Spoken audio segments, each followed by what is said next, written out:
बहुत अरसा पहले जमुर्दी पहाड़ों और सुनहरी खेतों के दरमियान एक अजीम सल्तनत थी, नूराबाद। इस सल्तनत की सबसे कीमती चीज इसका खजाना नहीं बल्कि इसकी वाहिद वारिस शहजादी जरीन थी। उसके बाल सोने की तरह चमकते थे और दिल इतना नर्म था कि रियाया उसे रोशनी की शहजादी कहती थी। महल में एक ताकतवर दरबारी जादूगर भी था, जाहिर। वो बेहद ज़हीन मगर अंदर से तारीक था।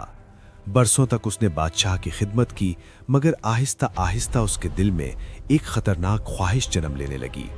वो शहजादी से शादी करना चाहता था। एक दिन उसने दरबार में सबके सामने कहा, मैं शहजादी का हाथ मांगता हूँ, मैं सल्तनत को नाकाबिले शिकस्त बना दूंगा। महल में सन्नाटा छा गया। बादशाह का चेहरा गुस्से से सुर्ख हो गया। तुम एक जादूगर हो और वो इस सल्तनत की मलिका बनेगी, ये कभी नहीं हो सकता। जाहिर की आंखों में नफरत की चमक उभरी। आपने इनकार किया है, मगर याद रखिएगा, शहजादी फिर भी मेरी होगी। उसी दिन उसे मुल्क बदर कर दिया गया। महीने गुजर गए, फिर वो दिन आया जिसका पूरे नूराबाद को इंतजार था, शहजादी जरीन का जन्मदिन। महल चरागों, फूलों और सुनहरी झंडियों से सजा हुआ था। दूर दूर से मेहमान आए थे, मौसीकी बज रही थी और लोग खुशी से झूम रहे थे। शहजादी ने जैसे ही केक काटने के लिए हाथ बढ़ाया, अचानक आसमान सियाह हो गया। तेज हवा चलने लगी, मशलें बुझ गईं और महल की खिड़कियां जोर जोर से बजने लगीं। और फिर जादूगर किले के बुलंद तरीन बुर्ज पर जाहिर हुआ। अगर वो मेरी नहीं तो इंसान भी नहीं रहेगी। उसने सियाह जादू का ऐसा वार किया कि फिजा चमक उठी। शहजादी चीखी और अगले ही लम्हे एक शानदार सुनहरी परिंदे में बदल गई। उसके परों से रोशनी निकल रही थी, मगर वो बेबस थी। जादूगर उसे लेकर दूर भूली हुई वादी में चला गया, एक ऐसी जगह जो तिलिस्माती दीवारों से घिरी थी और जहां कोई इंसान दाखिल नहीं हो सकता था। जब तक तुम खुद मुझे शौहर के तौर पर कबूल नहीं करोगी, तुम इसी शक्ल में कैद रहोगी।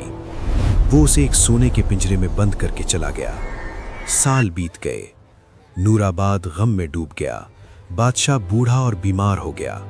लोग उम्मीद खो बैठे, मगर कभी कभी दूर पहाड़ों के पार आसमान में एक चमकता हुआ सुनहरी परिंदा दिखाई देता, फिर गायब हो जाता।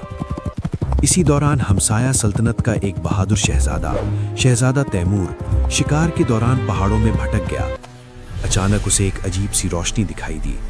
वो उसके पीछे गया और एक छुपी हुई वादी में दाखिल हुआ, जहां हर चीज गैर मामूली हद तक खामोश थी।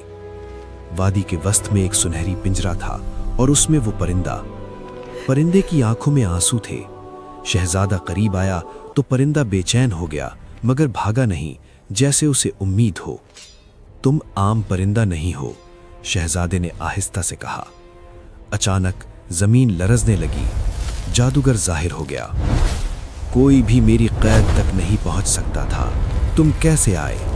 खौफनाक जंग शुरू हो गई। जादूगर के जादू से जमीन फटने लगी, दरख्त जलने लगे, मगर शहजादा पीछे न हटा। आखिरकार उसे पिंजरे की जंजीर नजर आई। वो सियाह जादू से बनी थी। उसने पूरी ताकत से तलवार मारी। जंजीर टूटते ही जबरदस्त रोशनी फूटी। जादूगर चीख उठा, उसकी ताकत इसी कैद से जुड़ी थी। शहजादे ने आखिरी वार किया और जादूगर राख बनकर बिखर गया।